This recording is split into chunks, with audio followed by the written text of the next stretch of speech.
Intensive practice 5.1, question 3. Determine the number of terms for each of the following arithmetic progression. Okay, so here we have the first term. A is negative 0.12. Then we find the difference. So difference is normally T2 minus T1. So we can do 0.07 minus 0.12. 0.07 minus negative 0.12. 0.19. Okay, we have the A, we have the D.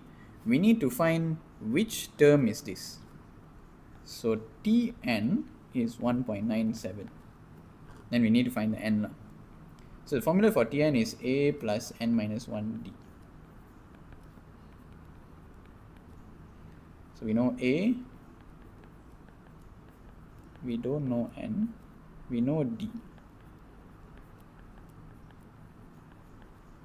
So from here we can expand, we can find the value of n.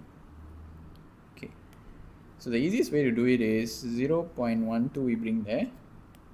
So negative will become positive.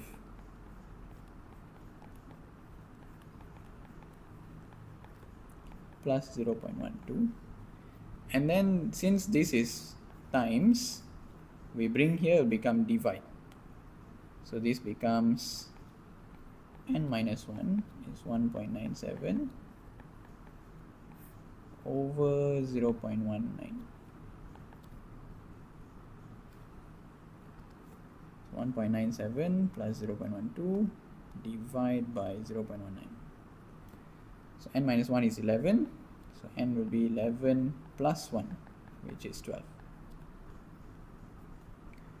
So the total number of terms will be 12 terms.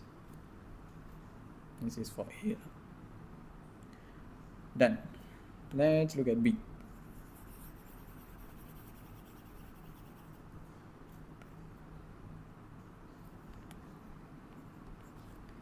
Okay, so here we have alphabets, but the same steps apply. So A is x, the first term is x, and then the common difference will still be the same, T2 minus T1.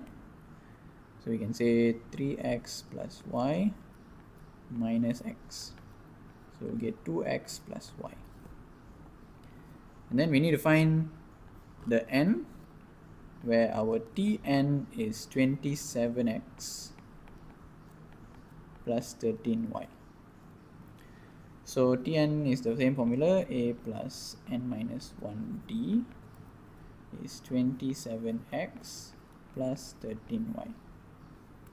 Then we sub in the values now. So we have A is x, D is 2x plus y,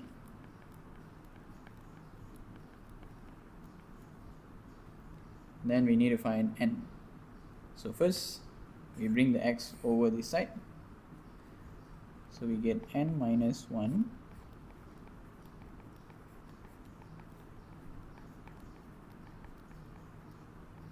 minus x. So 27x minus x is just 26x. So I just write 26x here. Then n minus 1 will equal to 26x plus 13y over 2x plus y. So actually we can simplify. So the top part we can actually factorize. We can factor out 13. So n minus 1 is 13, 2x plus y. Then down here we have 2x plus y, so we can cross this out. So n is 13 plus 1, n is 14. So 14 terms in this progression. That's it.